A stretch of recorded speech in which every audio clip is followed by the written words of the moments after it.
Caitlyn Schollmeier. Thank you for joining us on the podcast today. Hi, I'm excited to be here. I cannot wait to dive into your business and your mission, not only on the entrepreneurial side of things, but helping moms find their identity as mothers and feel comfort in that, which I think is such an important mission. You started Lila Laborwear while you were on pregnancy bed rest. I cannot believe that. You launch a brand in that kind of condition. I mean, what gave you the clarity to pursue and think that you could start a business and a new brand from that position at such a vulnerable time? Yeah, it was, and my very first pregnancy was a whirlwind. It was crazy. It was a high risk pregnancy. And it's funny because I'd worked as a doula and I had worked as a labor delivery nurse before. So when I got pregnant, I thought it was going to be a breeze. I was just going to like coast through it. And But wait. Really though, because, most of my clients, like I recognize the fact that so much of the fear and just the overwhelming nature of being pregnant and welcoming a new baby was the unknown and not understanding what certain medical interventions meant or like what was going on with their body. So, I was like, well, I've got all the education, so it should be pretty chill for me. But no, the universe had other plans. So, it was a little bit hectic. But when I was admitted to the hospital and put on bed rest and kind of, bored out of my mind, but also incredibly stressed, like this really weird kind of sensation of both, like I felt very much out of control. And then, I was wearing this gown that I designed. I had a viral video. Everybody wanted me to start a business. And I think I did realize at that time that, well, part of the reason why it's so stressful is just like feeling like you have no control, feeling like you are completely out of control and that these, doctors and people around you, are making decisions for you and you don't really know what a lot of them mean. And so, a gown, like wearing what you want in labor or having just like little tiny pieces of control give so much back to us when we're going through an experience like this. So even though it was like very scary and we invested, literally all of our savings, it was not, a financially steady time for us at that time either. I think I just realized that this was something that people wanted, that they were asking for. And I think I understood, especially in that moment, like why people needed something that was going to help them kind of reclaim their control. It's having something that you choose that makes you feel comfortable can give you so much more dignity back. That's right. And control. It's just, and you don't know it until you're in that situation. And then you already had proof of concept. You're like, yes, I was using it myself and it was really helpful. Right. And you had this viral video that also let you know that there was this audience that was wanting the same thing. And so what does it mean to you to help women feel like themselves again during labor and beyond? I mean, that's a huge impact because I really think how that labor and delivery situation goes really sets us up for future parenthood. I do too. I went through my own version of this. I think most women do, just kind of like the whole shift of your life changes, and that you're going to have this new baby to take care of. And there's going to be a lot that comes with that. But I don't think all of us are prepared to like completely almost abandon your previous identity. So many things that you used to love to do. And, your body changes, like everything changes. And I definitely experienced kind of like a loss of my identity, and I never really fully like got it back. And I don't think that that's necessarily a bad thing. I think that it's perfectly reasonable to expect that your identity is going to shift and change. But I do think that like people don't prepare you for that part of it. And so like little things, like for example, just having, clothes that you still feel beautiful in, like you still feel a little sexy in, you know what I mean? Like even after you have a baby or during pregnancy is a really good example. A lot of like pregnancy clothes, like they're very similar and they're nothing special. Like there's no bells and whistles. Like they're just like the most generic clothes. And so I think that's almost like a lot of people's introduction into this like identity shift, is that like now their own personal style. Like some people have like a very specific style. They have like only certain colors that they wear and all of that. And then you get into, you know, pregnancy and you're like, I can't have that style anymore. And that, so for me, that was, I think, the first thing that I realized. And I do think that even if you can't preserve every piece of your identity, because naturally motherhood's going to challenge that quite a bit, just like keeping little pieces and feeling like yourself in your own way is really important. It is. And it's so funny. Today, 18 years ago, I became a mom for the first time. So I'm reflecting on like how that happened. And, 18 years ago, maternity wear was like, it was even I worse. know, You think I've it was heard bad that. now? I've heard that a lot. And I, you know, until I started a maternity clothing company, I never knew that until now. I talk to older women who've already gone through all the seasons of parenthood, and they tell me about the maternity clothes they had. I was like, yeah, that's not Yeah, a, they it was slim started like pickings. the empire waist got really high. Yeah, They had a tie in the back, and that's funny. yeah, oh, man, there's so many more options now. But so in the process, I'm reflecting on how also starting a business was really a way for me to reclaim myself and have something that is mine. And of course, one of the main things we talk about on the podcast is navigating motherhood while also having this thing that's yours. So, how have you navigated the shifting seasons of motherhood? Because our children are always changing along with the seasons of business. Yeah, you know, I think my strategy has always been to kind of embrace imperfection, and recognize that, you know, as I'm going through each season, like each season has its own purpose. You know, it's and also kind of being able to almost compartmentalize the different parts of my life. Like when, you know, I'm spending time with my family, I put my phone down and I focus on that particular part of my life, even if I've got, you know, 20 emails piling up. And I think it's a lot more, you know, than just trying to find balance. I think it's kind of like more about getting into like a rhythm with it.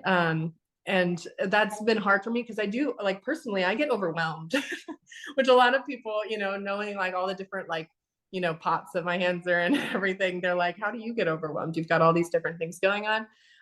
But the way that I've been able to kind of manage that is just recognizing that there are times when you have to just kind of close the door on certain things. And if you can't do that, then you miss out and you're not the best version of yourself. You know, when I am doing something with my business or I'm pitching something, you know, to someone or whatever, if I'm thinking about the other parts of my life, it's really hard to do my best in each of those individual categories.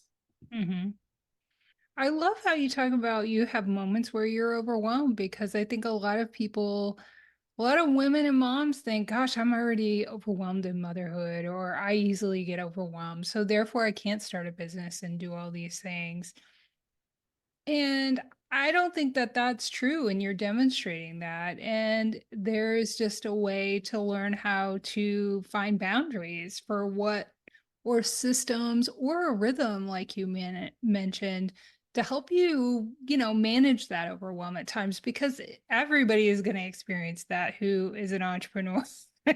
Yeah, It's just a matter of how you manage that. that's exactly right. And I do think, like, you know, that people probably stop themselves from starting a company. I honestly Yeah. probably wouldn't have, you know, even though I do think I have kind of like the entrepreneurial gene and I've always wanted to maybe do something like that. I think that it did take a push of knowing that there was a big opportunity for me to like really get over the fear of failure. Mm-hmm. And I wish that more people knew like how achievable something like that really is, you know. Um, you know, it really, I think it is all about, like, you know, when you're cleaning your house, for example, you know, if you look at the whole house, it would be so incredibly overwhelming. So it's just like you have to start in the laundry room or start in the bathroom, and then you knock out that room and then you focus on a different one. And Mm-hmm. before you know it, you've cleaned your house and it wasn't so overwhelming. But when you look at the big picture, how can it not be? Right. Yeah, I completely agree. You just can't, you're not going to be doing all of the things all of the time anyway, or you shouldn't try to do that. So, Yes. so I think that that's so true, and that, just learn, as in parenthood, you got to focus on one child at a time, or try to focus on one task at a time. Doing that same thing as you try to juggle all of the things, really helps. And, that helps you be more present and give your best, as you mentioned, um, as you go on. So I love to, when I've had other doulas on the podcast, I love to hear all the misconceptions about motherhood that we hear. And I heard so many before I became a mom that just totally freaked me out and scared me. But what are some of those misconceptions that you hear that you can help, listeners learn what the real truths are about childbirth and motherhood? Maybe they've had a difficult uh, delivery in the past and think that that's the only way it can go. What are some of the things that maybe you can share to help moms Well, get past that? I feel like the first thing I'm thinking of is just that I feel like I wish more moms knew that, birth is not like a test that you pass. Like there's no way to earn your way to like a good birth. I feel like it's an experience that you live through, and motherhood is not one size fits all. Like everybody has a different Mm, perfect birth. Everyone has a different perfect motherhood journey, and it looks different for all of us. There's no right way to bond with your baby. There's no like perfect feeding plan, and you don't get, extra points or credit for doing it without help. And I feel like that's kind of what so mm, many of us are kind of battling with all the time, is just comparing ourselves to other people. Um, and I really do think that we need to give ourselves permission to trust ourselves, and know that, struggle sometimes mean, that you're going to have failures, and that's normal. That's us just doing something that's very, deeply human, right? mhm. Yeah. And I think that that's so transferable to being an entrepreneur, is that we don't, especially when we don't trust ourselves in motherhood, we tend not to trust ourselves in pursuing our passions and thinking we have what it takes, and we compare ourselves to everybody else having a business, and our conceptions of like what we should be doing, and we don't listen to ourselves. We don't develop our own intuition. So I would love to think that if we practice that in motherhood, that that's just going to transfer that much more to whatever you do in the future. So yeah, I definitely think, gosh, with social media, it's so easy to compare yourself. Oh yeah. I see it all the time because, my Mhm. TikTok shows me everything Yeah, motherhood I and pregnancy related. know. And sometimes I just scroll through the comments, and like, Yeah, I mean, people are just, I think they're just really struggling with like this comparison, this enemy of comparison. We're always comparing ourselves right. to each other. And there's a lot of us out here that are trying to, kind of show that we've got it all figured out. But that's one thing that I try Yeah. not to do really a whole lot, in my like presence on social media or whatever, is Mhm. pretend that I've got it all figured out. Like if anyone asks me, like kind of like the question you asked me when it comes to, how do you juggle all of these different things? Like I'll never be like, oh, I'm Yeah. just really good at it. You know what I mean? But that's how a lot of people on social media portray it. And then they don't show the other half of their kitchen that's covered in dishes and that's not clean. So Right. that is just killing me, because it's like there are so many moms out there, I think, that just feel like they're not doing a good enough job. And it's just not true. It looks different for all of Yeah. us. Yeah. Well, you mentioned TikTok. You're the modern midwife on TikTok. And, you know, obviously your content is resonating with your audience, but as you mentioned, there's all of these other, you know, influencers on social media that are kind of demonstrating that they have it all together, or giving that perception, right? People see, oh, you did this perfect party. You must know, you've got all these hacks to make like these amazing things from the dollar store. You must be a genius mother,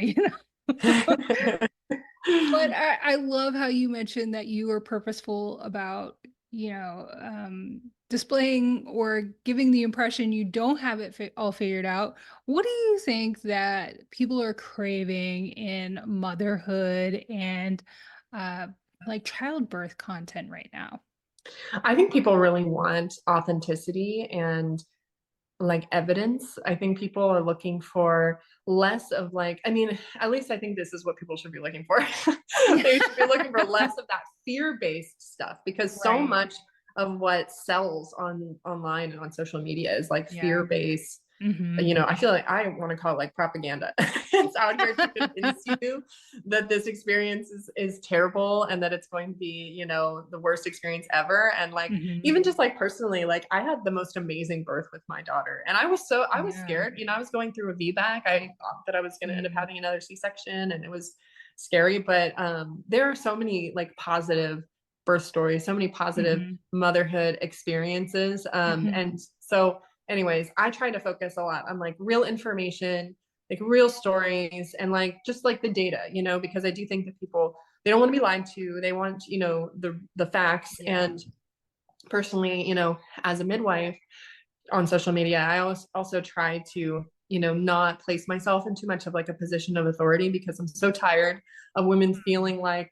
when they interact with women's healthcare Yeah. or, for their prenatal care and whatnot, feeling like this power dynamic exists where they don't have control over their own prenatal care. They don't have control over their own body or their decisions. Mm-hmm. And that is, the dynamic I think we experience so much when we interact with the medical field, especially in women's healthcare. Even before you get pregnant or after you get pregnant, and you want to go and get your tubes tied or something like that, to be told no, that you don't know what you want, is just, it's insane to me. So when I make my content on social media, I try to bring myself down a few pegs, and I try to uplift, the people that are watching by giving them the information and reminding them that they're the ones that are in the driver's seat. I think that's a beautiful reminder because it's so easy to get caught up in all the books, what to expect when you're expecting, it's like at one point before we had social media, that was the book you read. Yes. I've actually never read it. Oh, really? Oh Never my read gosh. it, but Luckily, I got rid of my copy a long time ago and was I like, haven't this heard is. like great things about it. So. No, I think that is honestly one of the first things that I ever read, and I was like, I know better than this, you know, and was like, yeah, I guess I was just one of those people who always was very instinctual, I guess, about how I wanted to be a mom, and I trusted that I had the right thing. Like, I went to return a crock pot once, and this woman behind me said, "Oh, why are you returning that?" And I told her, and I said, "I have to have a crock pot because my daughter just wants me to hold her all the time." And she was like, "Oh, honey, you have to stop that." And I was like, "I have to stop holding my 18-month daughter? No, she needs me. Like, I mean, I Yeah. can prep this while she's, oh no, she's never gonna be, uh, you know." And I knew that this lady was crazy, but there are people who would stand in line and then feel bad about themselves and Yeah. start, you know, It's so bold, so bold of people to think that right, the way that they chose to do it, or, are right, choosing to do it, that's the way that everyone should do it. And right. then And and to go and say that, yeah, to think it is one thing, but then to go up to someone right. in the world and say And it. it's so funny. I think when women are pregnant, it's like a free for all. People feel free to say whatever is on their mind to you. Like you just have this, like, please tell me your unsolicited advice. It's really wild. But I think that the way that you see women kind of um, being talked to in the medical field and about their bodies and motherhood is not very different than how they're talked to in other things, like in the coaching business and in the entrepreneurial space. Everybody's trying to position themselves as the expert. And I really love that humility and in your approach. I think we all should try to just be like, I'm just trying to figure it out every day. And I'm not the expert. I might be a few more steps ahead of you. But I definitely can reassure you that it's going to be okay and you can have some power over really important decisions in your life. And I think that that's just super powerful. Thank you. Yeah, I think, like you said, I think when we're all trying to compete to be the expert and try to compete to be the most knowledgeable on it, it puts somebody who knows that they don't have a lot of knowledge on this subject really in like this, really, this just uncomfy power dynamic. I just don't like it. I Right. feel like, it when it comes to like, caring for people, like as a midwife, I bring a skill set and I bring a knowledge base, and the patient brings their own knowledge base, like of their Mhm. body and of their family Mhm. and of all of the goals and desires that they might have, in their life Right. or for their birth or for their, for their family, right? Mhm. So I have to acknowledge the weight of both of those things that we're both bringing to the table. Yeah. And, in my experience too, when my daughters were infants, I had no idea that we would be dealing with neurodiversity as they got older. And that allowed me my confidence as a mom to advocate for them. I wasn't co-signing, my authority on them. Like I knew them from day one. I knew what made them tick, what was right and what was wrong, and things that didn't fit in a textbook. And that allowed me to advocate for them, because if you're always co-signing that advocacy out and relying on the doctor who's supposed to be the expert when they really don't know your child like you do, I mean, that's a whole different dynamic as well. And that puts you in a position to, you know, ask for things that your children need. Yeah. That's just going to create a completely different life for them. Um, but we did talk about being present in the chaos of raising kids and trying to run a business or businesses.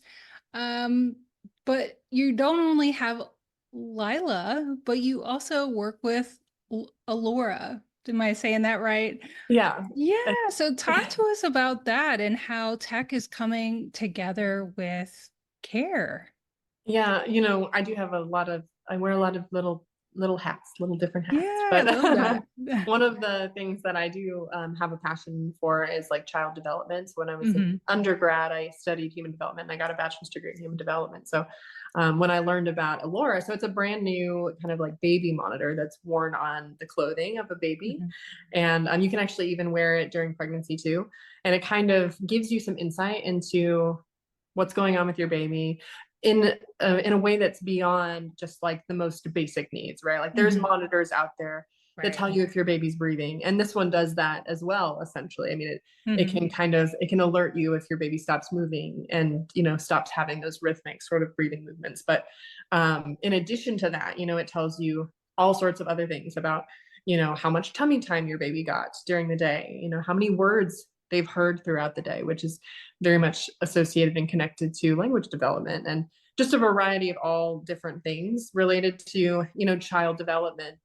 And the thing I love about it is that I think it kind of almost gives our babies a little bit of a voice. It kind of gives us insight into what's going on, and I think it can be a nice supportive feature for new parents who are maybe struggling to kind of figure it out, and to have just like to use tech. We have come so far when it comes to technology, Hmm. but just like with maternity clothes, I feel like Hmm. I feel like there's still so much to be desired in the maternity space. It's like I feel like everything for women just tends to come later. So it's really exciting to see, a product that's like here to kind of make that piece of the journey a little bit easier to understand and to sort of support like a mother's like natural instinct, Hmm.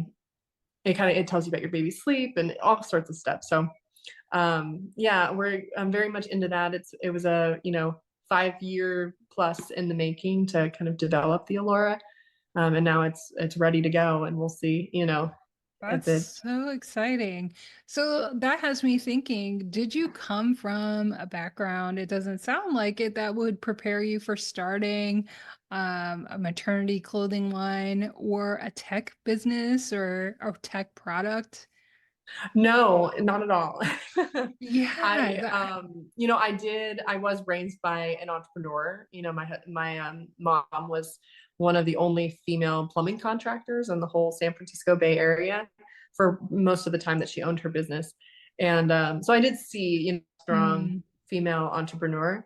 But no, I think a lot of this, like getting involved with LittleOne.Care and the Elora monitor, and then starting mhm, my business, Lila, really just came from really my passion for helping women, through this journey of, sort of becoming a parent. I've always been so enamored by like the way that not only like is a baby born during this process, mhm, but a mother's born too. And there's this whole, like I said, identity shift and transformation that women go through. And it's mhm. like so hard, but almost, because it's hard, it makes it that much more beautiful and special. Like the Yeah. life, the challenges we experience in life, the harder that they are, the more I think just significant and impactful that transformation is, at the end of all of it. Mhm. So, and finding a baby into your world is like usually a very positive, happy experience, but also a Mhm. very, very challenging one. And so Right. I just love it. I love helping women through it and making it just a little bit easier. Yeah. I love that thought of, a mom being born at the same time that a baby is, because nobody can prepare you for it. That's right. Like it's it is very challenging, but it's absolutely rewarding. It's like on a day I'm looking back on 18 years, it also goes really fast. And I wish I would have had so many of these things that there are out there now. When I was going through being a mom for the first time. So I think that's so cool. Yeah. And That yeah, go ahead. I was just gonna say, I almost feel like it's almost to me even more beautiful than the baby being born because Uh the baby doesn't know it's been born. It doesn't know yeah. what's going on.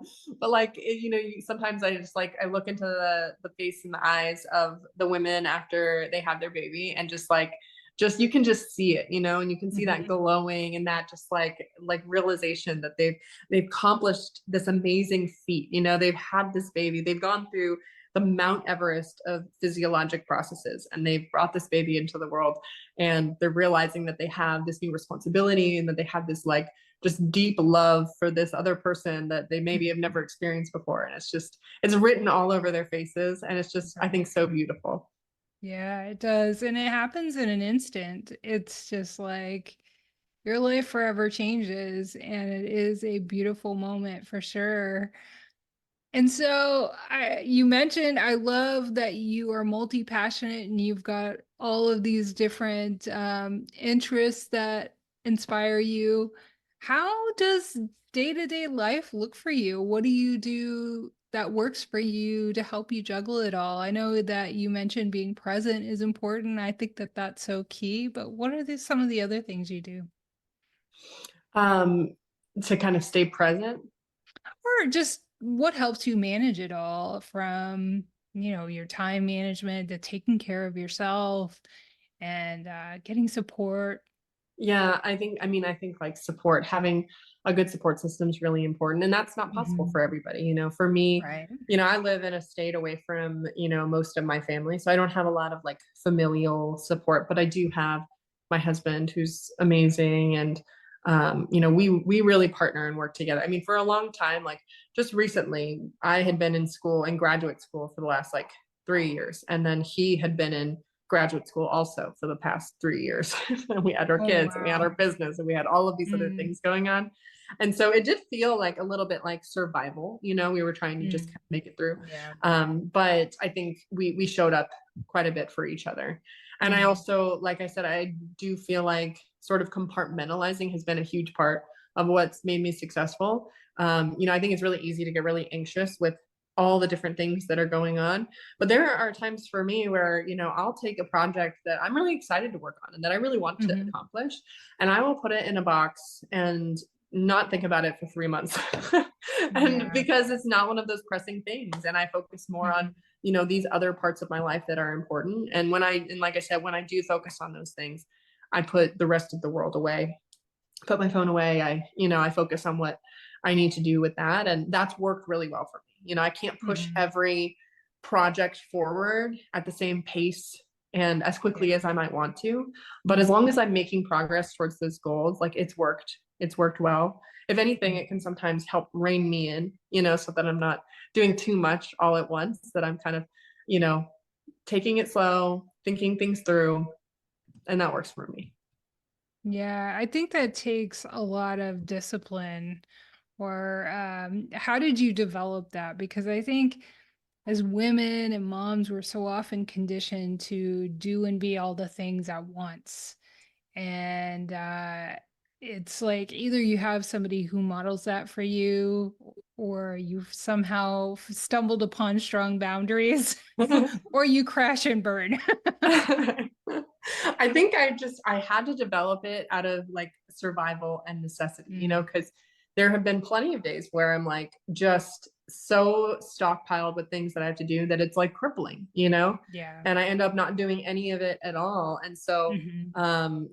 and then that makes things worse and that makes you more Right. anxious. So I think once I finally realized that if I just start somewhere, if I just do Mhm. something, Mhm. then it will, help me feel better. And so that's what I did. But at the same time, if I'm focusing on all these other things and getting distracted by all the other things, it doesn't work. So, and then after doing it that way for a little while, I taught myself that this does really help if I can just put away the other things for a while. And then I very quickly learned that things that felt like they would come crashing down or, just fall apart if I wasn't actively, doing it, you know what I mean? If I took a moment away from this project, it wasn't going to unravel. Once I realized that, I think I'm just like, it's going to be fine. Yeah. Everything's going to be, they can wait. It can wait, and that's, I think that's important too for early motherhood, because I do think that sometimes we get so invested and involved in the care of our baby that we don't feel like we can even let dad hold the baby while we go and take a shower. You know what I mean? Yeah. But we need to be able to recognize that even just, going and doing those things, it's about balance, and it's about sort of modeling that you can have this sort of like complete full picture where you invest some time into yourself, not just with a shower, but actually, investing in your own interests and hobbies and all of that. And at the end of the day, it makes you a better, more well-rounded person, I think, than trying to do everything and be Mhm. this perfect mom that never steps away, from their children. Yeah. No, 100%. And spreading yourself too thin, nobody gets the best of you, or no one thing gets the best of you. And it's just exhausting. I say that from experience. Yes. So I love that. You've given us so many reminders and so much permission to reclaim our identity and to empower ourselves in motherhood. And, before we wrap up, if there were any parting thoughts that you could leave with a mom who's feeling disconnected from her identity and wanting to reclaim herself, what are some parting words, some wisdom that you could share that maybe you wish you would have heard at some point? Well, I would say that, as much as it might feel this way, you're not lost. You might be kind of buried or crippled by the weight of a lot of expectations that really weren't ever yours to carry.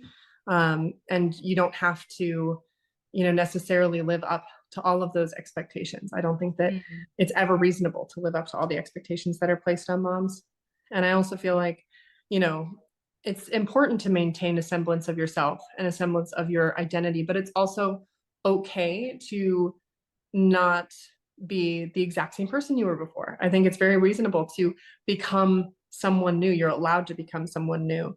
And I think that the way that you kind of can at least hold on to a little piece of who you were that I think can ground us is just starting with things that are small, like I said, a shower is a small thing, going on a walk, getting back into, a favorite hobby, even if it's just spending a little bit of time on it every once in a while, I think can be really helpful because everyone deserves to have something that's not tied to someone else, that's not related to someone else's needs.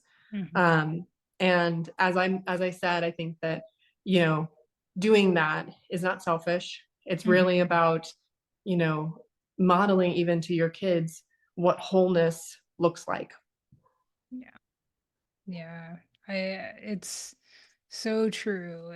We can't just say to our children, you can be whatever you want to be. We have to demonstrate it.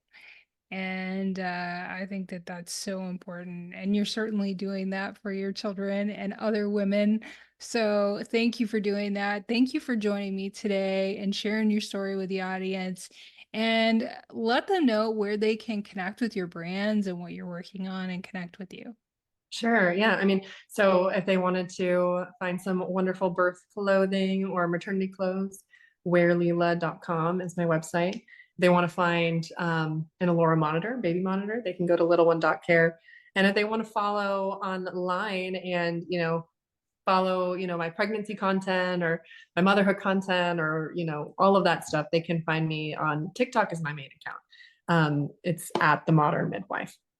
I love it so much. Thank you, Caitlin, for joining us and just, giving women dignity in motherhood and inspiring us to reclaim our identity. It's great. Thanks for having me.